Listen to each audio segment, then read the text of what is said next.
Jadon. G'day, how's it going? I think that's just going to be your new name from now on. Jadon. Jadon. Oh, it sounds so elegant, doesn't it? Hey, how are you going? It does. It suits my personality. Yeah, great. What's going on? Oh, I'm just having a nice sip of me coffee. Oh, is it good, is it? Yes. So, do you want some coffee music? Do you want to tell us where they're from? Oh, definitely. Yeah. I'll wait for my cue, and on 3, 2, 1. Hammerix Coffee. It is right next door to 7-Eleven on I don't know the street. On a street in North Lakes. Their office is awesome. I got a few shots actually. Not their office, their cafe is awesome. Office? Oh God. It's our office. It's their workplace. Their workplace. I'm so sorry. But their coffee is great. I mean, they've got good. Let me taste again. Well, that was a bit of an empty cup slurp. How much you got left in there? Yeah, well, it's good coffee. I got about half in there. I sort of sculled half of it on the way here, but Hammerix Coffee. There you go. Yes. So, yeah. You got your usual? Lovely brew, lactose-free mocha with an extra shot. Oh, and geez. Paul was actually discussing because the whole reason why I get the extra shot is because they normally put too much chocolate in there. So I get the extra shot to compensate for the amount of chocolate they pour into this thing. But could it be an extra shot of chocolate or coffee? I don't know. What a dilemma. Do I really have to spell it out for you him, might need to. Okay. It's a mocha, so the mocha comes first, extra shot of the chocolate, I'm guessing, and away they go. Yeah. This whole time you're getting the extra, give me more coffee. But they're just giving you extra shot of chocolate and you didn't know it. Yeah, so that's just all too confusing. It all depends on what cafe I'm at. I have a barista friend actually who agrees with me is the chocolate to a mocha should complement the coffee, not override it. That is correct. It's sort of like I have chocolate in my coffee instead of sugar. That's pretty much why I get a mocha, is because I prefer the taste of chocolate, because I like a semi-sweet coffee. And I should stop rambling on about this. Talking of coffee though, just a bit of a segue. Okay. We might have a special guest on the show soon. Yes. He specializes in coffee. Yes. His name is Louis. I met him a few months ago. There you go, Louis. We've committed you now. Yes. We haven't officially asked yet. Well, I have, but it's not written in stone yet. But he's been quite keen to talk about it. He has a local coffee bean roasting business down in the Bayside in Redlands, which is where I'm from. And I met him before COVID hit. He opened up his new line of beans called Social Cafe. It's really cool because 5% of all of his profits go back to the community of the Redlands, because it's all locally roasted there. And he comes from a family of coffee farmers.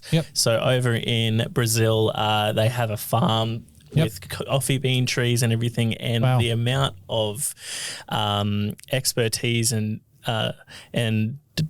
detail he knows about coffee. Because he's got an actual farm that he's managing as well. Exactly. That's amazing. Oh well, it runs in his like his family and stuff. So he knows the whole process from growing to exporting, importing, the whole bit. caboodle. Well, we're going to find out more from Louis hopefully on another episode, eh? Yeah, and I think how insightful that would be, because we are in love with coffee. Oh, we love our coffee. Anyone's figured that part out yet? If you ever see us, or our Facebook stories, shot something or other, mocha lactose for Jaden, and a simple decaf latte, as you know, for me, because otherwise we'll fall asleep if we got together with a coffee. Yes. Okay, so moving on.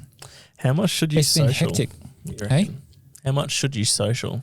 How much should we social? Well, yes, very good question. So this topic has come up a couple of times now, So what's my sort of common, I guess, answer to the question is it's about quality over quantity. Yeah. Okay. So anyone can social. Everyone's got a social feed, but you've got to put it into, I guess, back into simple terms. When we were, hanging out back before social existed, let's say you and I were at a party. Yeah. We're having a chat in a corner, got our coffees, right, having a chat, and we're telling quite a compelling story. Yeah. We're going to bring other people into the conversation. They're going to want to be a part of it. Yeah. Mm-hmm. So that type of quality conversation you're having with people is what you put out on social. Yeah. If you're just that person standing in the corner and just big nosing yourself, and you're going to, your biggest fans or friends, daren't leave you. They'll be the only ones hanging around you in the corner. The strangers, like normally, the strangers in the room, we were like, oh, what a bit of a. So they'll just wander off. So social really is about quality over quantity, and I think if you're putting really good engaging content out there, you don't have to put as much out because people are waiting for that next cool thing that you're going to put out, and they'll follow you, right? Yeah. As opposed to just keep throwing stuff in their screens. It's kind of like the junk mail news feed that people are doing these days. They're just putting up so much stuff just to be there. You're almost desensitizing your audience, and they're going, oh, not another one of these. And they're going to flick past your good stuff because they're just constantly seeing the junk in between. So just be really careful. Quality over quantity. Make it engaging so people to watch what you're having to say. That is the important part. You'll gain more followers, and when you invite them, the chances are they're going to say, yep, hook me up. I want to follow your page. Now, surely, I don't think I am the only one, but how much regurgitated content is there? Oh, people just sharing over sharing. It's like, I know. It's that, and like everything looks the same. That's right. Like how is Joe Blogg supposed to be different from Joe Brown if they all, oh, this guy has heaps of like followers and he posts like this. Let's post like that too, and we'll get the same. Yep. So, do you know what I mean? Yeah, I do know what you mean. And I guess, look, there's no issues with, regurgitating content, but don't do it at the same time that everyone else is doing it. So if you see something nice or a quote or, there might be a meme or something, just save it, but save it for later, save it to your phone, save it for later, or you could get that quote and you could freshen it up with your own style on Canva and you can flick it back out again. But don't just go with what everyone else is doing at that point in time, because you're right. It's like having, 10 brochures from Coles hitting your letterbox at the same time. It's all the same crap. You're going to throw out probably all of them anyway, right? But, it's, just, maybe save some of the content that you like and use that later on down the track. But don't pop it out when everyone else does. Oh, yeah. No, it's like hearing the same dad joke 20 times. And we don't like that, do we now? No, yes. You're actually good at your dad jokes. Am I? Yeah. I do like my old... You've been practicing. Odd dad joke, yeah. We'll spare everyone today. We won't tell any dad jokes. So moving on quickly, we've got another little segment here, and that is whatever happened to. Yes, whatever happened to. Whatever happened to. So let me hit the mood up with whatever happened to. Okay, let's get some tunes going. I'm magic. Ready? There we go. So lovely? whatever happened to. Whatever happened to. What's the first one? All right, everyone knows this one. Happy Snap cameras. What happened to Happy Snap cameras? I don't know, Jaden. What happened to them? Tell me. So a Happy Snap camera is a little like the one which we use for our competition.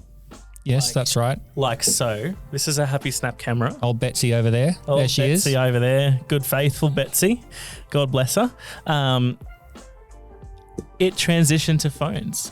You think about it. A Happy Snap camera is what you buy to take on a holiday, take photos of birthdays and just whatever it is. It's just like it's of no particular importance. Yep. But it's just those little things that you capture along the way that you don't need to have a professional camera for or book someone in to take photos for you. Phones have gotten to the point right now where they can take... Oh, look at the new iPhone. Oh, yeah. I want... Yes. Keep on going. Yeah, so they have gotten to a point now where it has rendered old Betsy here useless. Absolutely useless. Useless.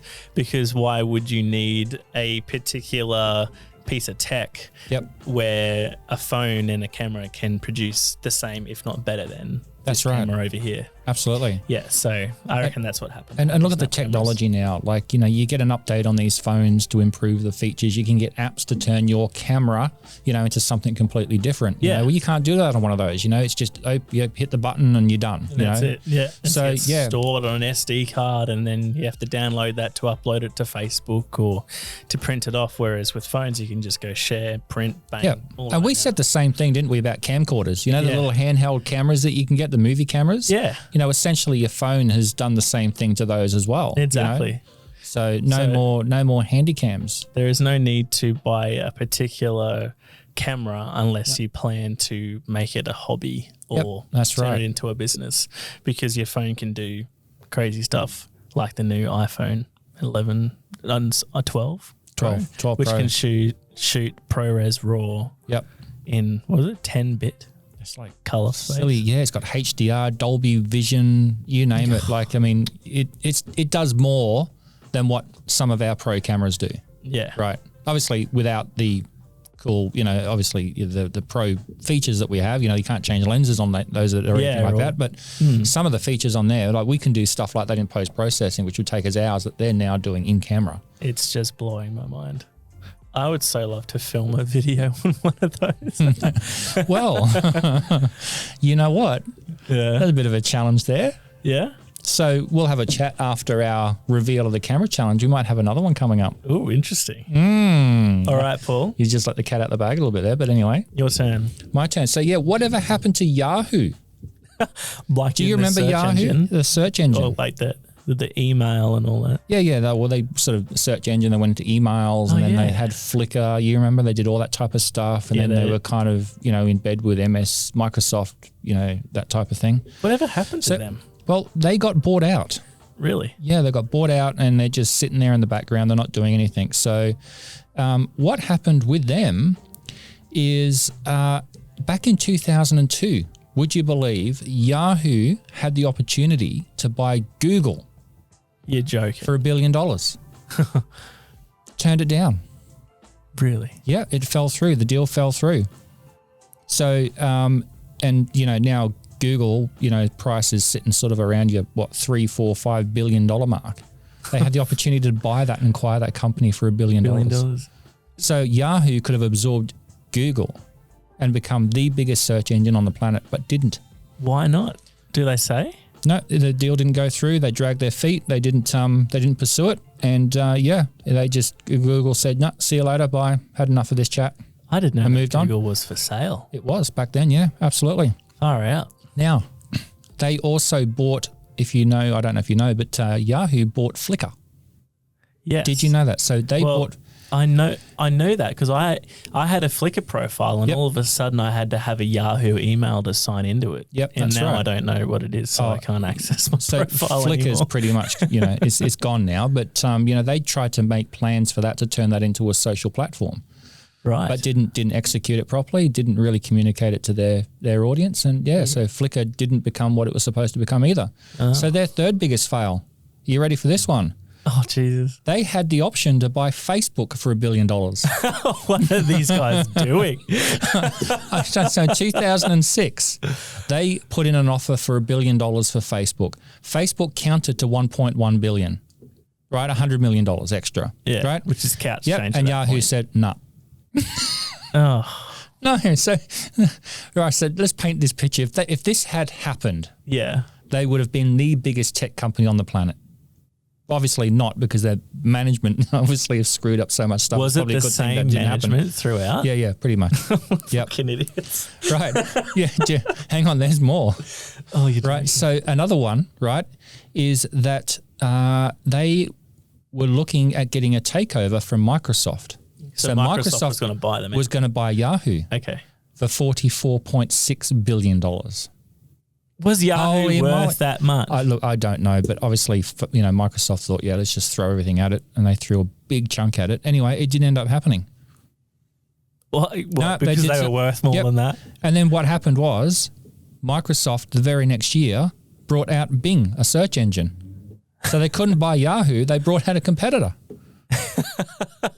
Right, I know. Okay, and it keeps on going on as well. Like Tumblr, do you remember Tumblr? Yeah. So they put an offer in for that for $1.1 billion, but it failed.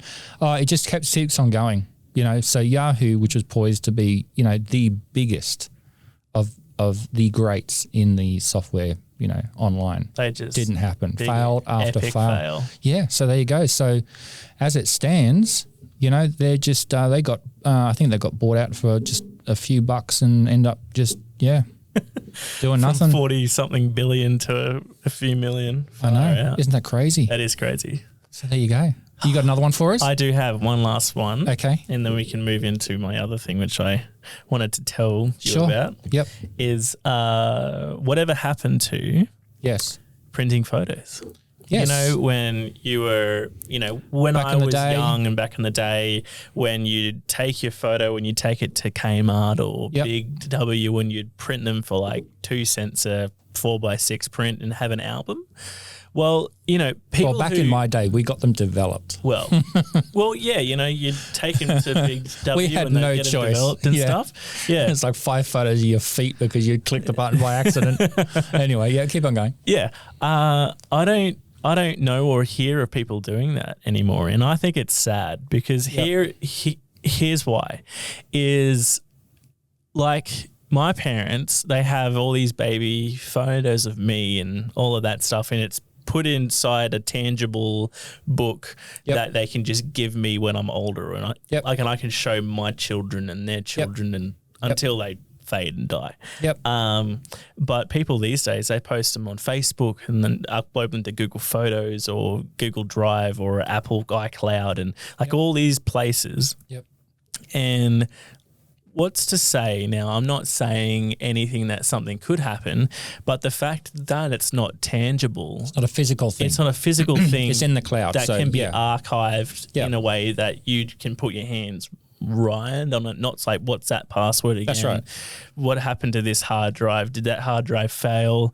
You know, I think it is so cheap and easy to get prints printed or photo books made. I just don't see it happening anymore. And I know when I have kids, I really want to focus on printing. Do you know photos. that is a very, very good point. And that is something that people should be encouraged to do. At least print a couple of photos. You know, it could be the slightly bigger 8x10s, you know, but print something that you can stick in a book on the shelf on the wall, right? We said this the other day. Yeah, like we're photographers, we take thousands and thousands of photos. This is embarrassing. It is, and we don't. Well, still, as of you said, you were going to do it, but you haven't done it yet. I personally have never printed any one of your own personal photos ever taken. Right. Which is, you know, so you think of all people. I was watching something really interesting after you said that. It just jumped in my head. Basically, it was a documentary. I can't remember the name. If I remember, I'll put up the notes. But basically, what they said was, if you put wind the clock forward 50 to 100 years, historians, if they were to look at our era, it would be the most difficult time for them to figure out, because all that content's in the cloud. Yeah, they can't dig up find or discover anything to tell them what we were like in this era, because everything is online. And there's no way to archive it in places that people and if find it. Let's say they uncovered a data center, and they're digging away and there's this big data center. I mean, I'm not saying that happened, but they've got no way of retrieving that data because, as you know, we've gone through tapes to CDs and DVD. And cars these days don't even have DVD or CD players anymore, right? They're all MP3. What did it happen to DVD players in the car? Oh, right, I know. So everything's changed, and that's only in the span of 20, 30 years. We've gone through all these different mediums, and now, we talk about file formats and having to convert stuff all the time to keep up with the new stuff. There's no way, in 100 years' time, if they were to if they found like an old hard drive, they wouldn't be able to get the information off it anyway. Exactly. That's if they knew what to do with it. Well, like even back to just printing your shots of your kids or your family, your dog or whatever. There are companies now that you can link your Instagram to, right? Yep. And every month it'll send you a photo book of the images you've posted on Instagram every month. That's awesome. For like $10 or $12, right? So you can still upload them and do your thing with your and Instagram be social with Facebook, people and your followers. Yeah.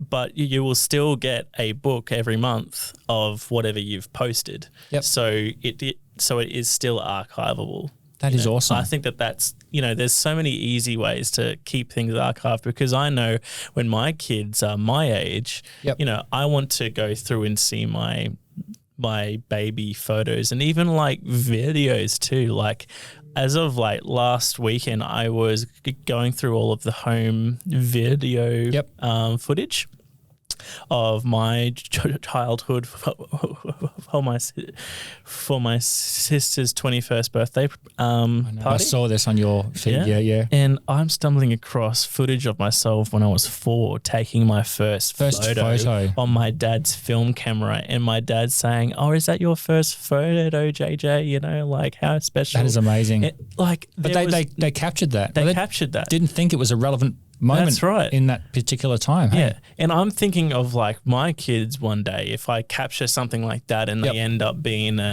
whatever it is, right? Yep. You know, I want to show them that, and I'm scared that something might happen to my cloud or to my phone or to my computer hard drive where I would lose all of that.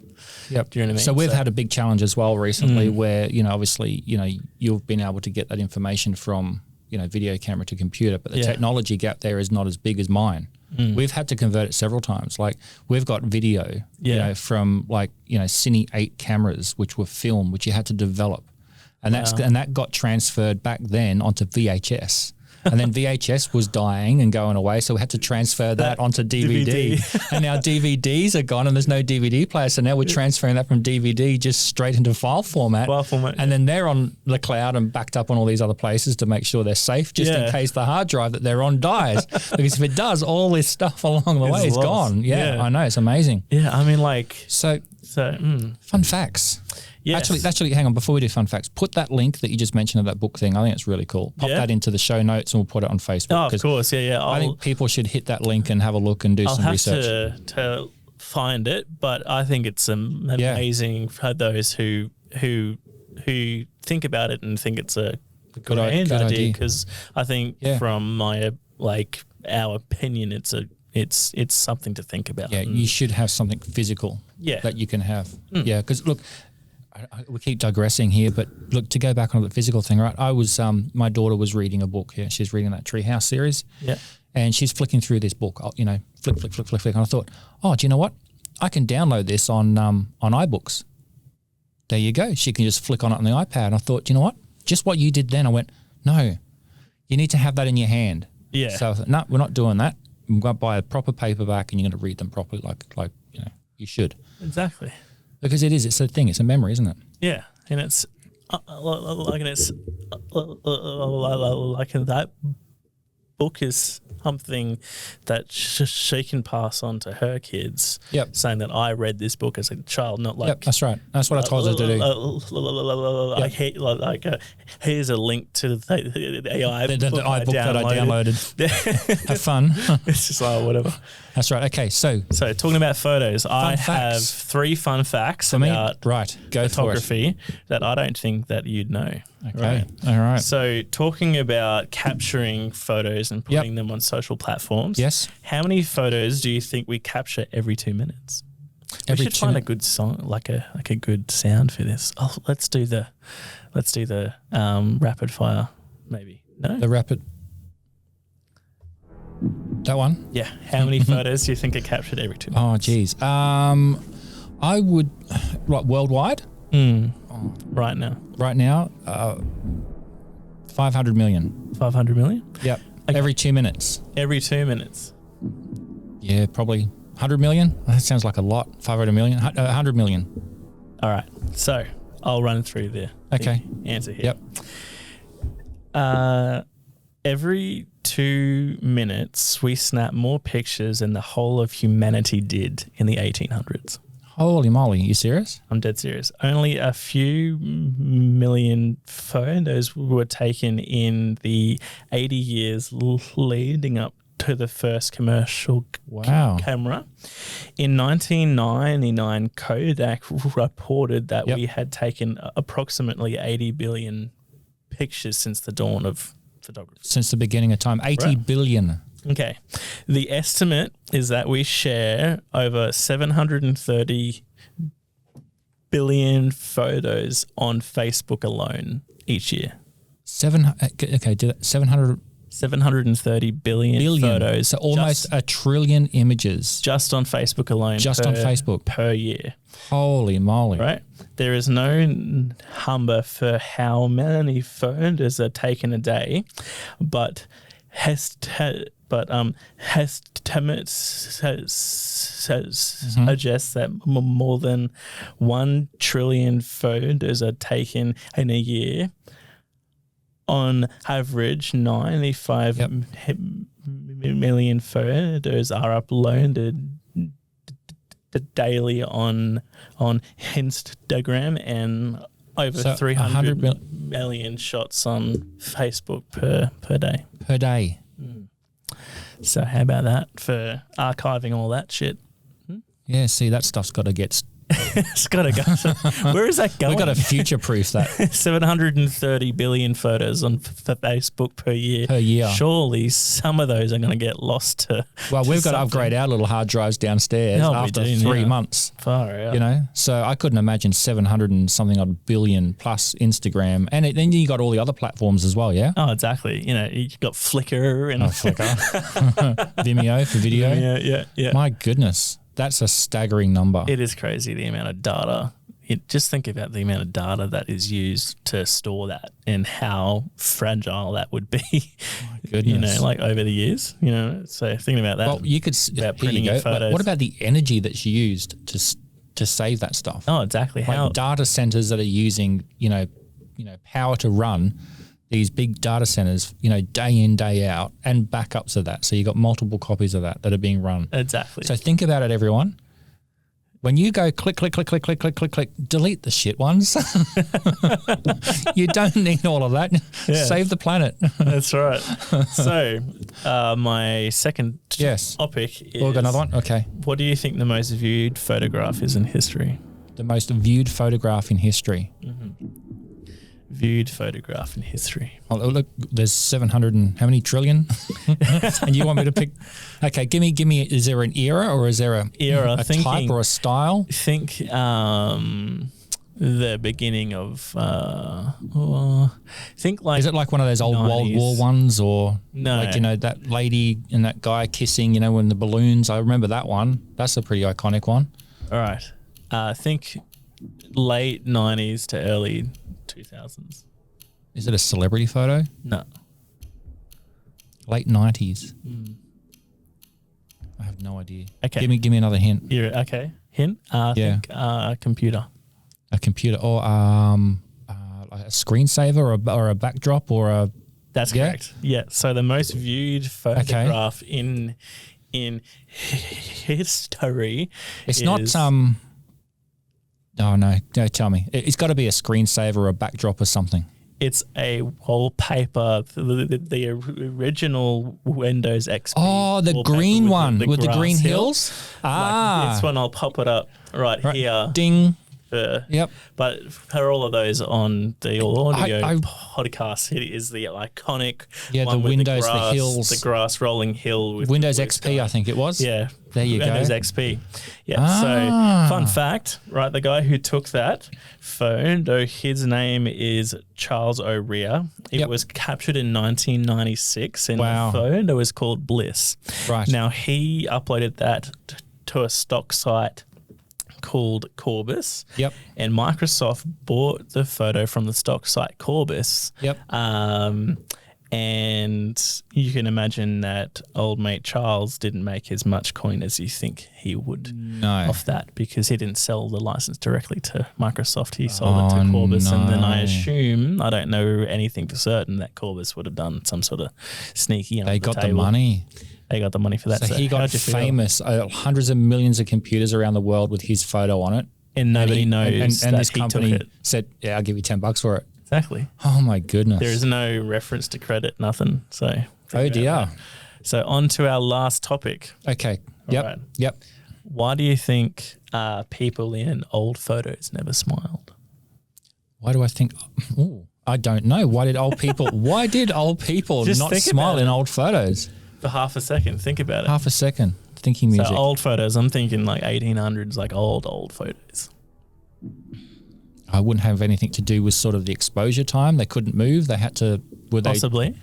Were they just told, okay, you can't move for 10 seconds, and they were just pulling this, like, you know, pinching your butt type face. Okay, you ready? Yep. All right.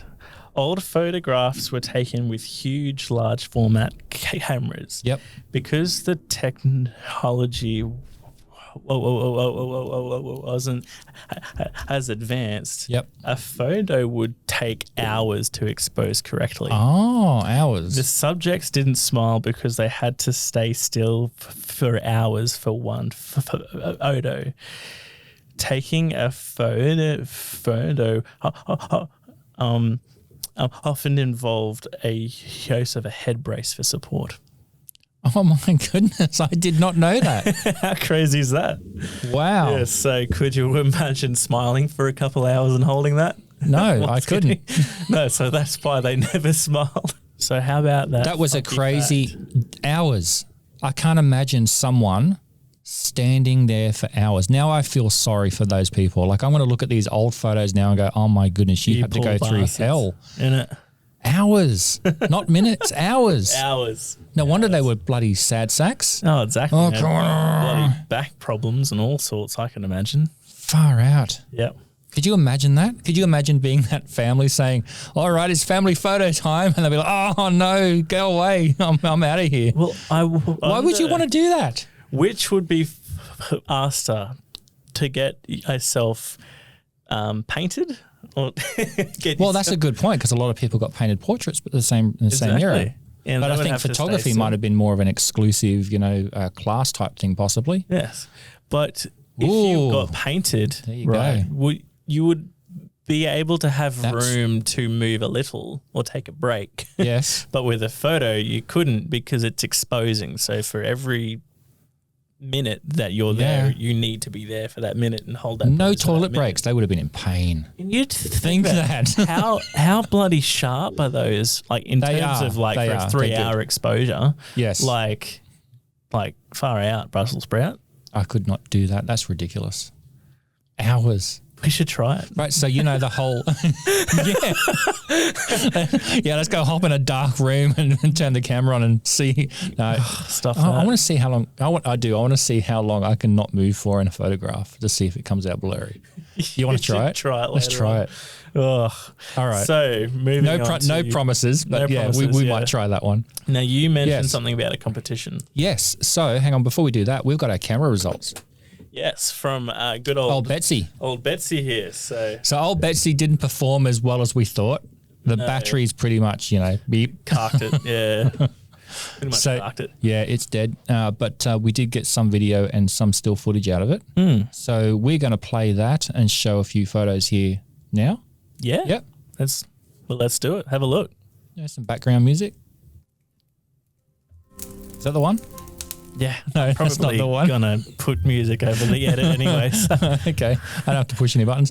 So we're gonna pop that up here and have a look.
So how about that? For a $20 camera that was shot in 480p. Yep.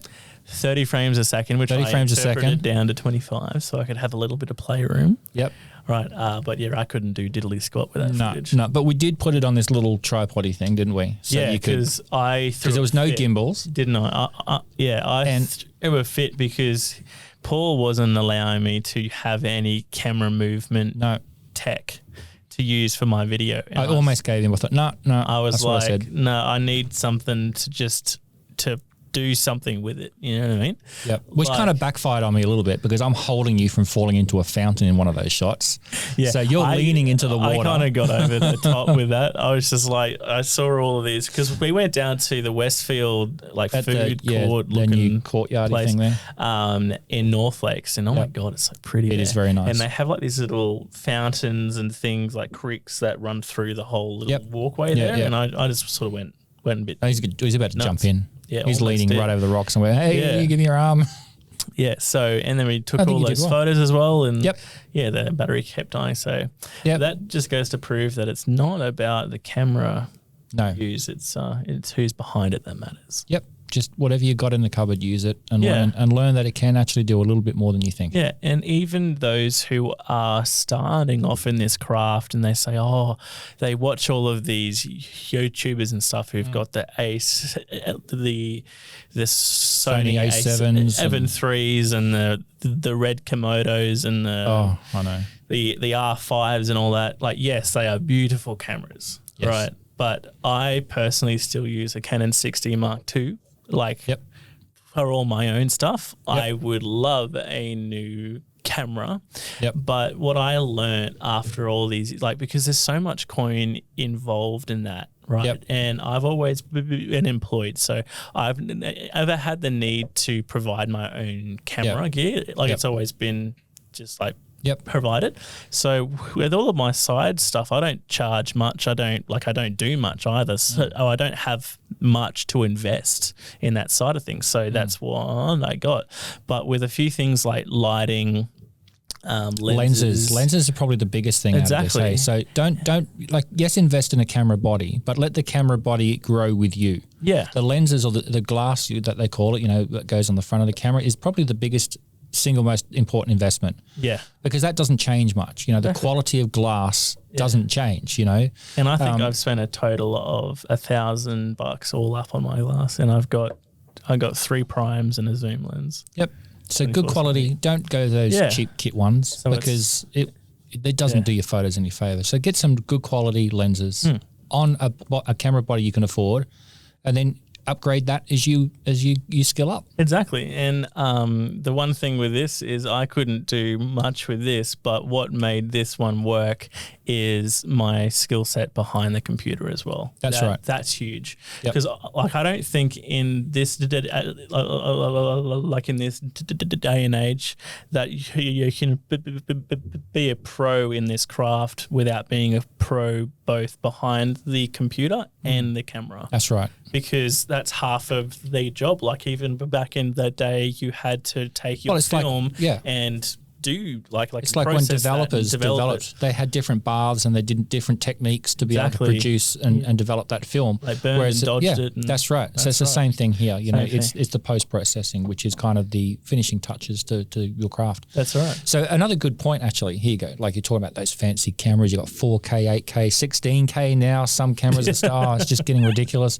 Computers have to, the processing power to make that work is, almost as unbelievable as well as that technology. But then this little beast here, right, shoots in 480p. Yep.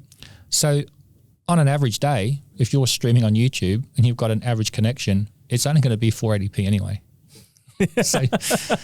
So just think of that. Oh, exactly. Our $20 camera would be streaming at full resolution. Yes. So this is YouTube quality content. I know it sounds bad, but that sounds horrible. You think about it, everyone's getting caught up in this, the resolution, the bigger resolution, the better the camera. It just doesn't work. Resolution game now, isn't it? No, it is, yeah. Yeah.